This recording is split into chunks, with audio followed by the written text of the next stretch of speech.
কেউ যেটা জানে না সেটা জানে কে? সবার চোখ ফাঁকি দেয়া গেলেও আমার আল্লাহর চোখ ফাঁকি দেয়া যায়? এজন্য দান করতে হবে একজনের খুশির জন্য, তিনি কে? এজন্য রাব্বুল আলামিন বলেন, মাসালুল্লাযীনা ينفقون أموالهم في سبيل الله كمثل حبة أنبتت 7 سنابل في كل سنبلة 100 حبة والله يضاعف لمن يشاء والله واسع عليم سبحان الله পড়েন। আল্লাহ বললেন, এই যে তোমরা আমার রাস্তায় দান করো, এটার উপমা একটা চারা বীজের মতো।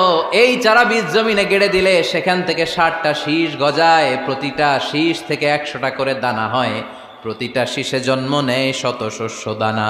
সুবহানাল্লাহ। চারা বীজ ছিলেন না, মাটিতে ঢুকাই দিলেন, 60টা শীষ গজালো, প্রতিটা শীষে আবার 100টা করে দানা, মোট কটা হইল? 700টা। এক চারা বীজ থেকে যেমনি 700 দানা গজায়, তেমনি 1 টাকা দান করলে এরকম 700 গুণ সওয়াব আপনার আমলনামায় ঢুকাই দিবে কে? যারা দুনিয়ার বুকে প্রকাশ্যে গোপনে দান করত, সচ্ছল আর অসচ্ছল অবস্থায় দান করত, কিয়ামতের দিন যখন তাদেরকে তাদের আমলনামা দেয়া হবে, আমলনামা দেখে বলবে, আল্লাহ এত সওয়াব দুনিয়ার বুকে আমি করি নাই, অন্য কারো আমলনামা তোমার ফেরেশতারা ভুল করে আমারে দিয়েছে।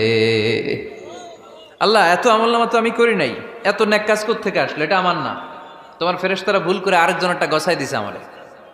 আল্লাহ বলবে, না, আমার ফেরেশতারা ভুল করে না। সুবহানাল্লাহ পড়েন। ফেরেশতারা কখনো ভুল করতে পারে না, এটা তোমারই আমলনামা, আমার আমলনামা, আমি তো এত সওয়াব করি নাই।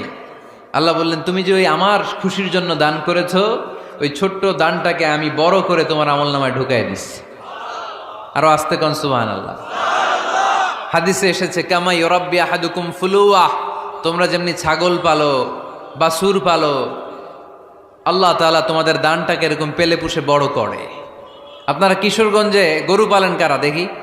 বাড়ি বাড়ি, আপনার বাড়িতেও আছে। তো এই যে গাভী যখন বাচ্চা দেয়, বাছুর হয়, খুশি লাগে না আপনাদের? মালিক কি করে? এটারে খাওয়ায়, খাইয়ে দাইয়ে পেলে পুষে বড় করে না, কুরবানির হাটে বিক্রির জন্য। আল্লাহ বললে, তুমি যে ওই ছোট্ট দান করেছো, তোমার এই ছোট্ট দানটা আমিও এটারে খাইয়ে দাইয়ে পেলে পুষে বড় করে উহুদ পাহাড়ের সমান করে তোমার আমলনামায় ঢুকিয়ে দিয়েছি।